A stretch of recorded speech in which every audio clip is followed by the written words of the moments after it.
A Climate Carol. Marley was dead, dead as the coal seam from which Scrooge drew his wealth. Ebenezer Scrooge was a man of numbers, furnaces, and fuel. He owned refineries instead of counting houses, pipelines instead of ledgers. He scoffed at wind and sun, as he once scoffed at charity. And when people spoke of rising seas or burning forests, he said only, "Bah, humbug." "Let the earth take care of itself," Scrooge muttered. "I take care of profits." On a cold, smog-thick night, as the city coughed beneath a yellow sky, Scrooge sat alone in his penthouse, counting the returns of oil wells and coal contracts. The air outside shimmered with heat, though it was December. Then the lights flickered. A wind passed through the room, impossible, unnatural, and before him appeared the ghost of energy past. The first ghost, energy past. The spirit was gentle, glowing like firelight, wrapped in images of forests, rivers, and ancient skies. "I am the ghost of energy past," it said softly. "Come with me." They travelled backward through time.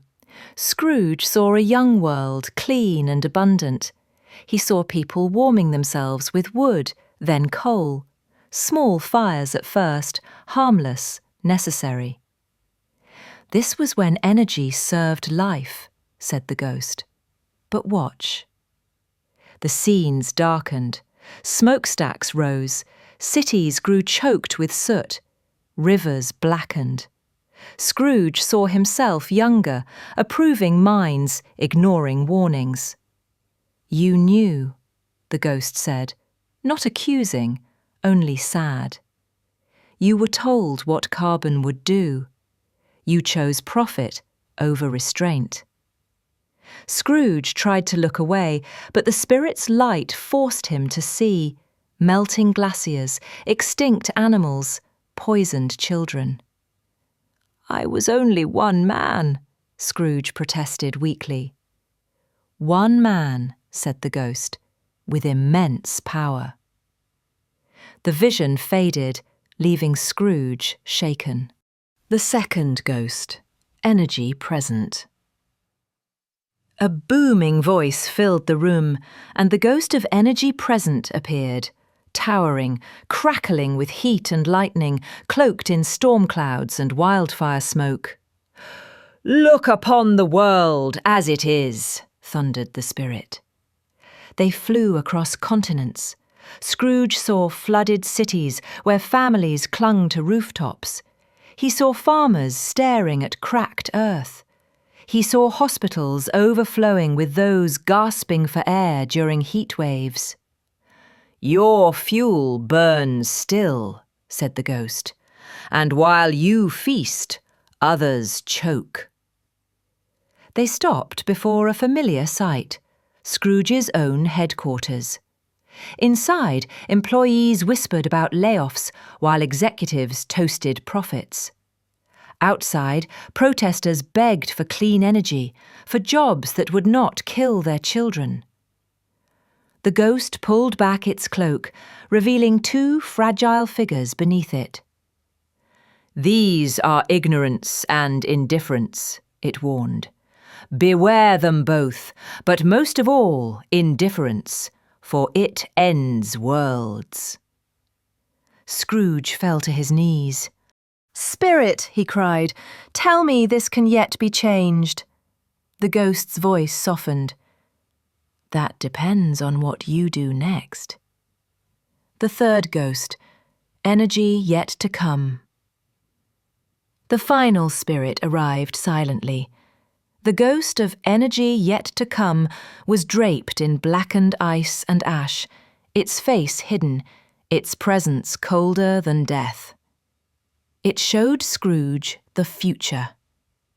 There were no bustling cities, only ruins swallowed by water. No markets, only ration lines. Governments had fallen. Migration camps stretched beyond the horizon. The earth burned and then drowned. Scrooge saw a lonely grave in scorched soil, a name etched upon it.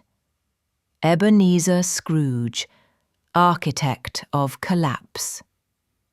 No mourners stood there. Then the spirit showed another future, faint, fragile, but possible. Wind turbines turning at dawn, cities cooled by green roofs, children breathing clean air, workers rebuilding instead of extracting. Scrooge reached for the ghost. "I will change," he cried. "I will abandon fossil fuels. I will invest in clean energy, restore what I have damaged, and use my wealth to heal, not harm." The ghost inclined its head and vanished. A changed man. Scrooge awoke in his bed, the sun shining through clear skies. "I am alive," he laughed, "and so is hope." From that day forward, Scrooge became a different man. He shut down coal plants, transformed pipelines into power lines, and funded renewable energy across the land. He paid workers to restore forests and coastlines. He listened to scientists, to communities, to the future. And the earth, though wounded, began to breathe again. Scrooge was said to know how to keep a planet well if any man alive possessed the knowledge. And it was always said of him that he helped reduce, reuse, and restore. And may that truly be said of all of us.